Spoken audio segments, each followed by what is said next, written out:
సృష్టి నేనే చేశాను. లోకాన్ని నేను కాపాడుతున్నాను. అప్పుడు ఆకాశం చీలిపోయింది, భూమి కంపించింది, అంతులేని అగ్నిస్తంభం బయటపడింది. అదే శివుడు.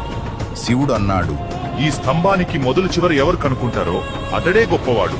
బ్రహ్మ తన వాహనమైన హంసపై పైకి ఎగిరాడు. విష్ణు వరాహంగా కిందికి వెళ్ళాడు. యుగాలు గడిచాయి. ఆది లేదు, అంతం లేదు. నాకు అది కనిపించలేదు. ఇది అనంతం. నేను అంతం చూశాను. కానీ గెలవాలనే అహంకారంతో కేతకీ పువ్వును సాక్షిగా చూపించి అబద్ధం చెప్పాడు. అప్పుడే శివుడు తన నిజస్వరూపం చూపించాడు. బ్రహ్మ అబద్ధం చెప్పినందుకు శివుడు ఇచ్చిన శిక్ష, సత్యాన్ని విడిచావు, అందుకే నీకు దేవాలయ పూజ ఉండదు. కేతకీ పువ్వు కూడా అబద్ధానికి సహకరించింది.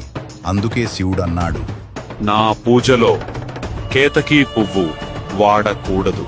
నాకు మొదలు లేదు, నాకు అంతం లేదు. నేనే కాలానికి మూలం.